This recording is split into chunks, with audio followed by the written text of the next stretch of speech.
G'day, Louis here, pastor at City on a Hill, Surf Coast. Thanks so much for tuning into this video, a recap of a Bible talk from our recent Sunday gathering together. We understand that at the moment things are tough and uncertain with COVID-19, so we hope that this serves you well in feeling like you can still participate in the life of the church. I want to encourage you though to not let this be the only way that you participate in the life of the church. That during this time, although maybe you can't be there on a Sunday, look for ways to be able to be together in other ways. Be creative, send a text, make a phone call, be with your gospel community, catch up for coffee, go for a walk, do something where you can still be a part of our journey with Jesus, so you can be encouraged and also so that you can encourage someone else. So I hope that this content today is helpful, that it encourages you and builds you up in knowing Jesus and making Jesus known. And we look forward to seeing you again soon on Sundays and throughout the week. Thanks, church.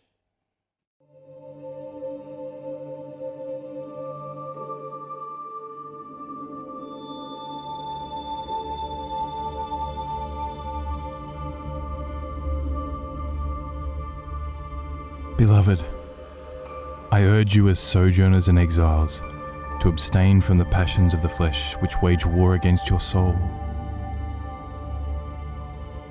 Keep your conduct among the Gentiles honourable, so that when they speak against you as evildoers, they may see your good deeds and glorify God on the day of visitation.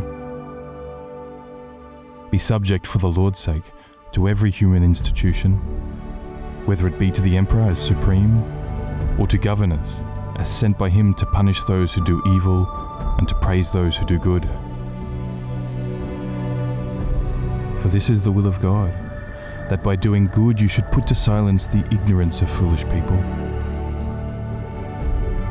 Live as people who are free, not using your freedom as a cover-up for evil, but living as servants of God.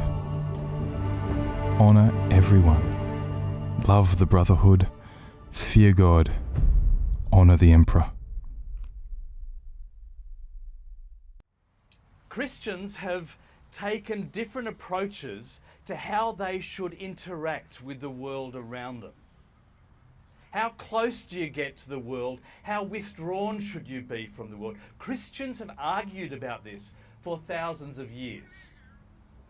When I first became a Christian in a Brethren assembly called Heathmont Gospel Chapel in the eastern suburbs of Melbourne, we weren't allowed to do any bush dances, because bush dances involved dancing, and dancing was something that Christians should not do. But we got around it in this way. We didn't call it a bush dance, we called it a douche dance, because we figured that God would never work out that we were dancing under a different label.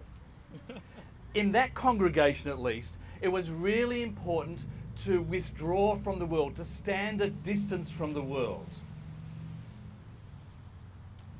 In fact, when I was at university, I was writing a philosophy essay. I went up to one of the elders at the church and I said, this is what I'm writing the essay about. This is getting a bit of feedback. This is what I'm writing the essay about. Can you give me a hand? And he said, remember this, Rhys, that philosophy is like a blind man looking for a black cat in a dark room where there is no black cat. I think he was saying really it's a waste of time. He was not very open to thinking at university level. A dear man, I loved him dearly. But some Christians withdraw from the world. But other Christians get very close to the culture around them, and that has a good side. That is, when we're close to the culture, we can reach the culture for Christ. We're engaged and we're talking to people who aren't Christians. But part of the problem of getting really close to the culture is that we might not ever have counted the cost of being a believer. We get close to the culture, but we've never really worked out what it means to stand as a holy nation. Different and proud of our difference. Some Christians withdraw from culture. Some Christians get very, very close to culture. In fact, so much like the culture that we're not even different at all. And there are some Christians who want to be engaged with the world, but they don't ever really expect the world to change. They're in the middle ground between the other extremes. So it's wonderful that your church is reading through, preaching through the letter of 1 Peter, because Peter's big message, effectively, is how close do we get to the world? How distant should we be from the world? How do we engage with the world? And we need 1 Peter in these difficult times for Christians, not only because of COVID, but because of the way our status in the community has changed so much in recent years. I suppose really what I'm asking is, what does Peter mean when he calls us sojourners and exiles in verse 11? He says, "Beloved, I urge you as sojourners and exiles." What does that mean? What language is that? We're a holy nation, so we're different from the world around us, but we're also a royal priesthood reaching the world around us. How do we make those two things connect? Well, the first thing Peter says in verse 11, when he describes us as sojourners and exiles, strangers in this world, that we should abstain from the passions of the flesh, which war against your soul. The first thing he says is, yes, it's okay to be different. We have to abstain from some of the things that the world around us does not abstain from. But just note, when he talks about the passions of the flesh, he doesn't just mean sexual immorality or lust. These words are more likely to describe anything that thinks you can do it under your own steam. In lots of the New Testament, the opposite of flesh is faith. Flesh is going your own way, in your own steam. Faith is trusting in God and submitting to his will. He doesn't just mean abstain from the passions of the flesh, stop lusting. He means try not to do anything that's going to be under your own steam. Anything that opposes God, anything that expresses independence of God, anything that's done without faith in God, those things, abstain from them. These passions of the flesh you might describe as our natural inclinations, our natural appetites, including lust, but also including things like wanting to be liked by the community around us, the desire to be affirmed, the desire to survive at all costs, and leaving behind your own principles or your own commitments. There is a war going on in our soul. We are on war footing. It is a dangerous path to take to live as a Christian. There's a fight. We need to take precautions. We need to be wise. There is still sin in your life, right? For some of you, that might be hard to believe. Of course, the penalty of sin has been removed. As Christians, we never have to face the condemnation of God. We are free from the penalty of sin, but that doesn't mean that there isn't the presence of sin. Sometimes the lingering power of sin in our life. You and I can never say that we've escaped sin once and for all. So, friends, I want you to be honest with others in your church about what's really going on in your life. Because my assumption is that you're struggling with sin. So why do we need to be dishonest about the struggles that we face. Peter is reminding us to abstain from the passions of the flesh. So let's help each other. Let's help each other to be honest and then to give resources so that you and I might leave behind sin bit by bit, day by day, year by year. And in being honest, we're being accountable. This is a fellowship where we want to be honest with each other and to hold each other up. We're abstaining from those fleshly passions that war against our soul. So help each other to do that. And it's hard. There's never a time when you can rest.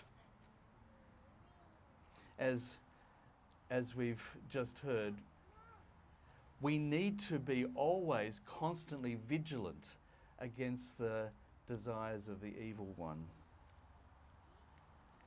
It's harder and harder the older you are. When you're an old guy like me, less energy because you're tired, it's harder and harder to resist those assaults of the evil one. Don't think that the old guys have sorted it out. They've got less energy to resist.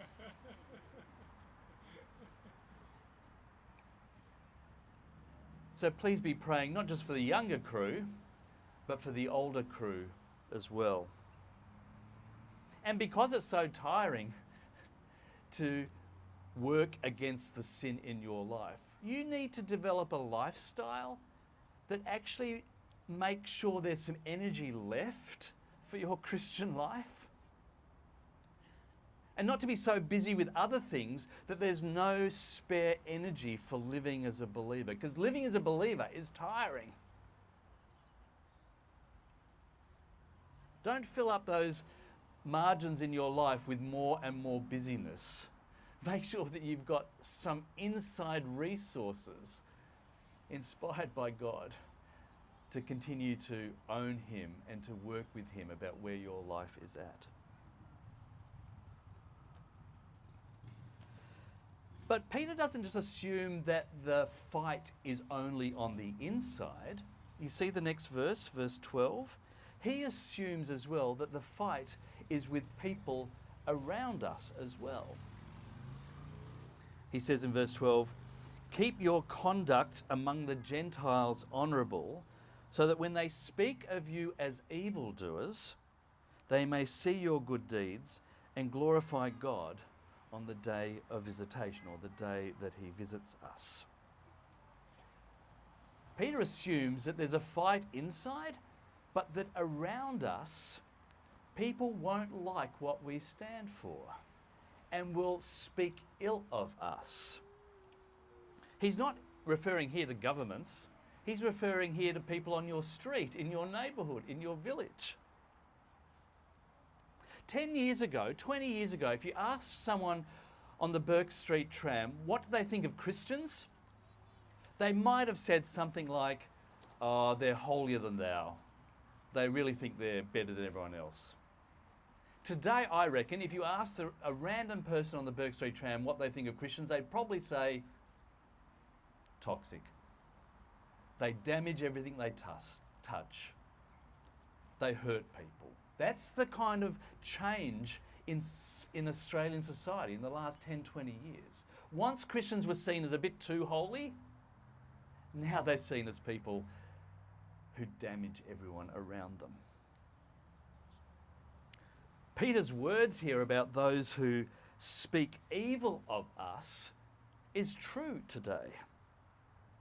We're old-fashioned, we're unloving, we're homophobic, we're haters, we discriminate. I mean, when I was an undergraduate at university, I lived in one of the residential colleges at Melbourne University, at Queen's College. I'd get up every week to announce the Bible study at dinner time, and literally every week as I got up to the microphone, a dozen or so people hissed at me to silence me. And of course, that just got me wanting to give more announcements. No, that was not true. We persisted, and there was one guy at college who he made the announcement every week, and he was so terrified of being hissed. As he walked up to the microphone to make the announcement, he'd say to himself in his head, "Bold by the blood, bold by the blood, bold by the blood," to remind himself that he could do this despite the fact that there'd be people in the room who opposed him. But remarkably, in Peter's world, people were speaking evil of Christians, and what's his advice? They may see your good deeds and glorify God. The answer to being hissed at, to being described as toxic, is to persevere, to turn up the volume on Christians doing good deeds in their community. We have to persist in doing good deeds, not because we think good deeds are earning our salvation. Of course not. Christ died and rose again to give us the gift of salvation. But we do good deeds to silence those, in Peter's language, who are speaking evil of us. Just this morning on the radio, there are floods in southeast Queensland, and I heard of a woman was being interviewed who runs a coffee shop in Maryborough, and the local church, a little bit higher up than the coffee shop, had opened their church building so they could move the whole coffee shop up the hill to keep their business going. So on the ABC this morning, they were praising Christians who had done such a good deed and how great these Christians were in the local community. I just thought that was magnificent, right? Going out of their way to find opportunities to serve the people who were in dire need. And this woman's business was literally threatened by the flood. Our good deeds have extraordinary power because God uses our good deeds to cut through the evil talking.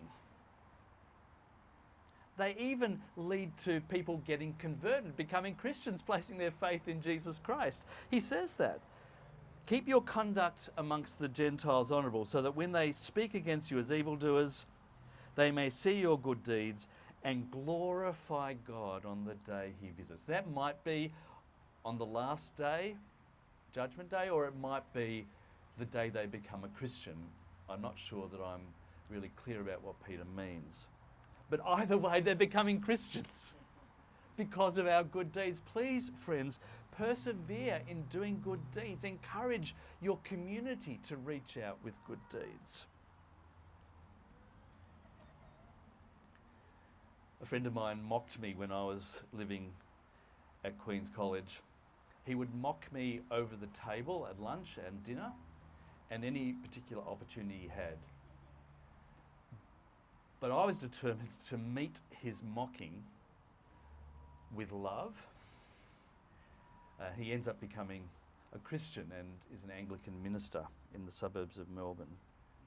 Or how about the senior consultant at St Vincent's Hospital, who when he visits patients in the ward, he actually is prepared to empty their bedpans, even though that's not what senior consultants do, right?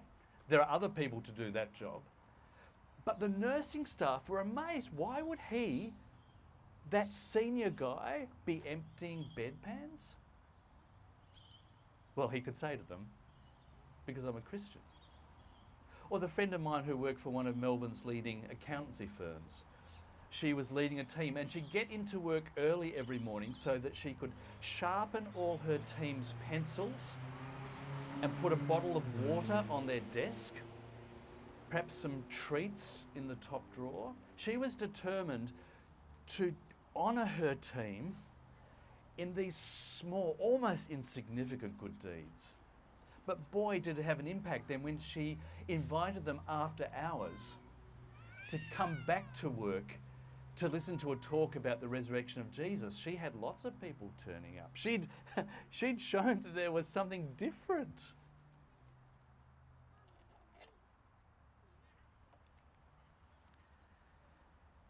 But Peter does talk about politics as well. He does expect us to be doing good for the people around us, And he does expect that the people around us might not speak highly of us. That's just assumed. But he also wants governments to speak of Christians' good deeds. Can you see that in verses 13 or 14? Be subject for the Lord's sake to every human institution, whether it be the emperor as supreme, or to governors as sent by him to punish those who do evil, and to praise those who do good. He expects that Christians' good deeds are so evident that the pagan Roman emperor or the pagan governor will recognize and be astounded by the good deeds of Christians. He assumes that Christians aren't going to be troublemakers, but they're going to respect the authority that have been put over us. And remember, Peter is writing during the reign of Emperor Nero, who burned Christians alive. He remembers the night when the governor, Pontius Pilate, did evil to the Lord Jesus by sentencing him to death. He knows that governments can do bad things. That's not a surprise to Peter. But he still assumes that Christians should be known in their community for doing good.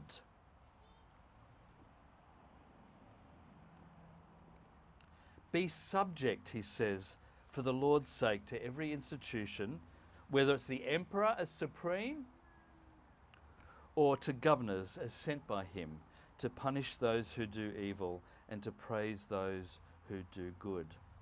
Now, of course, that's hard. I get it that Christians are a minority in Australia. I get that it's hard, especially if you're part of the older crew who've seen the change in Australian society over the last 20, 30, 40 years. But Peter's point is clear. Verse 15.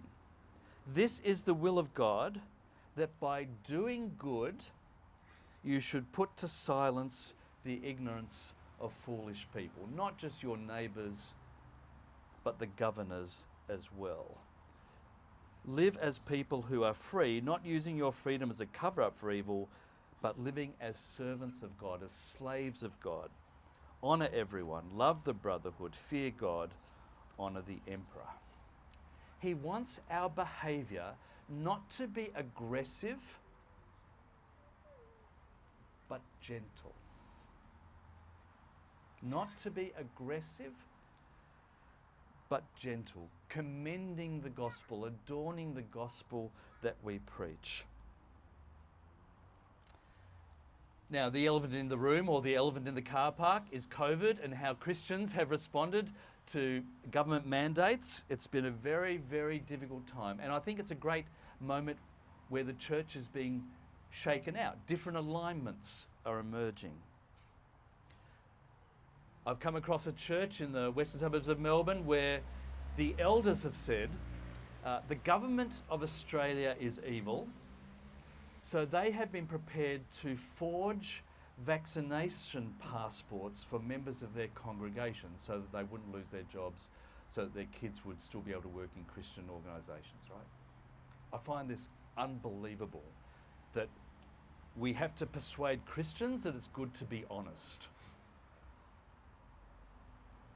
I heard of another guy, really doctrinally tight, really careful with his theology, going to a Baptist church in country Victoria.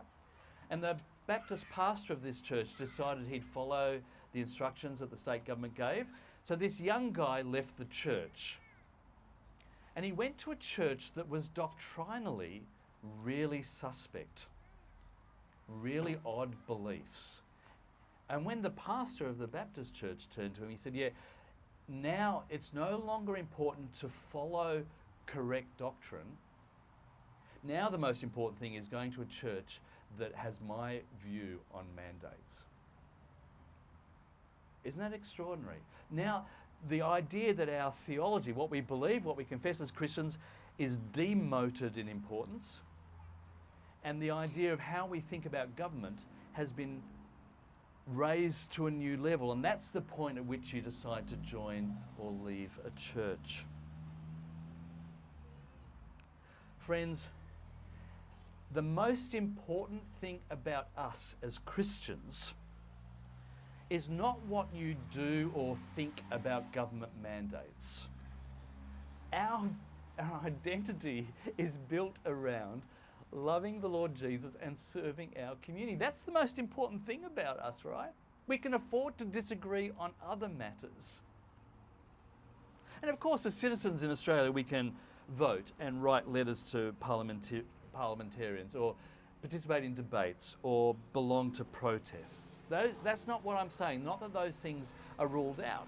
It's just that they have to take a position which prizes doing good above them and being known for our commitment to the community around us and our love for those on our streets.